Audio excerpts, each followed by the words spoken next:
Hello, my name is Malinda Ware. I am from Newburgh, New York. It's about 75 miles north of New York City. I was born and raised there. I lived other places.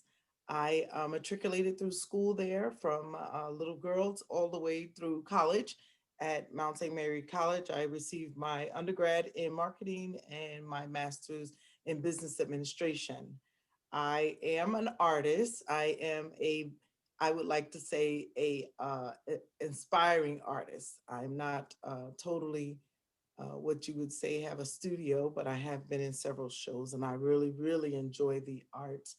I have a passion for humanity. I have a passion for human rights. I am a human rights commissioner in Newburgh, and I love people and culture. And one thing that I've always fought for are my rights most of my life. So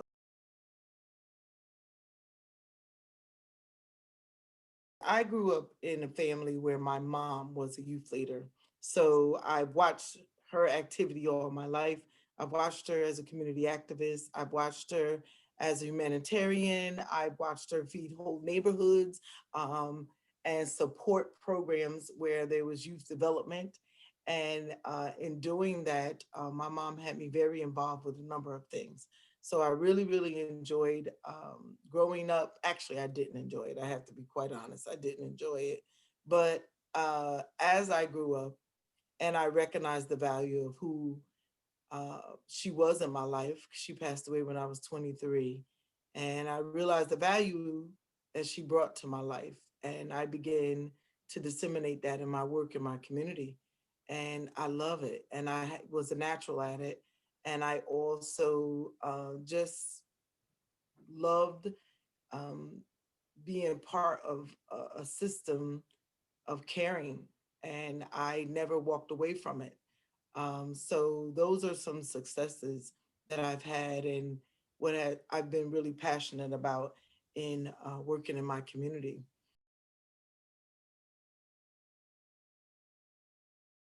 Turning point was when I left. I lived in Binghamton, New York, and I can remember I was always really curious about me and about where I came from, and as a Black person growing up in New York, I had the liberty of just being around all cultures. I'm talking Latinx, Asian, Black, all the different cultures within those identities. And I really enjoyed just being around all of these cultures. But the turning point for me was when I went to Binghamton, New York, and I had a lot of questions about who I was and the value of my life and the uniqueness of who I am and what I am and where I come from. Because growing up in the American culture, being Black and being close to Black or being African wasn't celebrated. And I always wondered why. And I always felt like it was a secret. So when moving to Binghamton, New York, I moved in with a roommate, and her boyfriend pretty much enlightened me. He let me know that I was special, that there was something different about me being Black that was special. He helped me to make the African connection. He helped me celebrate my hair. He helped me celebrate my skin. He helped me celebrate, who I am as an American, in that I began to celebrate Kwanzaa. And he ended up talking to me about the principles of Kwanzaa. And it really was a turning point for me as far as wow, I need to really share this message. I really need to let people know that we are special, we are beautiful, and we have so many attributes that supersedes all of this stuff that people tell us we're not. So those were the turning points for me when his name was Luis Ramos, and I'll never forget him. He is Hispanic, he is straight Puerto Rican, and he is the one that helped me and guided me to the awakening knowledge of who I am and my African heritage and how rich and beautiful it really is. So that was a turning point for me when I began to think about who I am, learn who I was, and then wanting to share that story.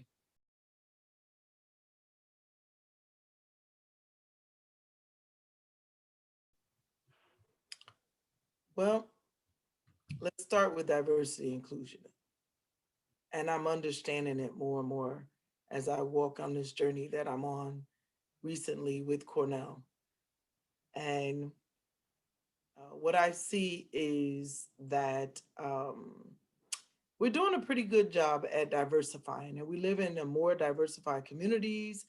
We work in more diversified places, and we understand that we need to be diversified to bring a richer culture and different perspectives to the table.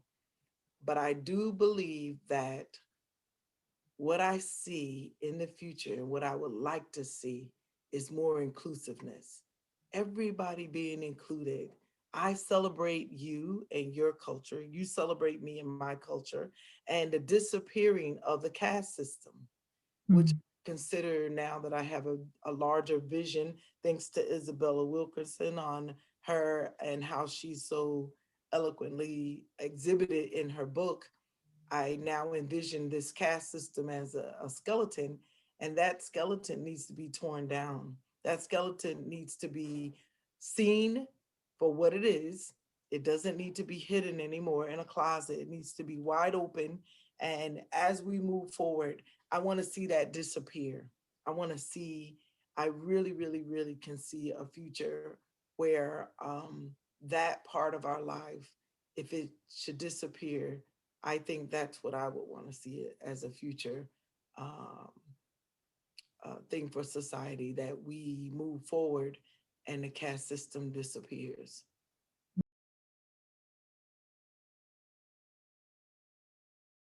What motivates me is that I begin to see a change. I begin to see a shifting in 2020.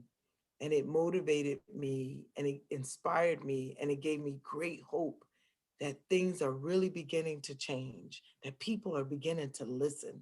And it motivates me to still scream really loud the message. And the message is that we can all do this together and it would be so much better together. So it motivates me and inspires me because I want to make sure that when I turn this corner in my life and I leave this world to leave a legacy of information that is a platform for young people to now say, you know what, I'm empowered by something Malinda did, or I'm empowered by something she wrote or she left behind in her artwork. And it motivates me to just keep moving on in the work that I'm doing because there's so much information that we have to get out now. And there's so many things to be corrected.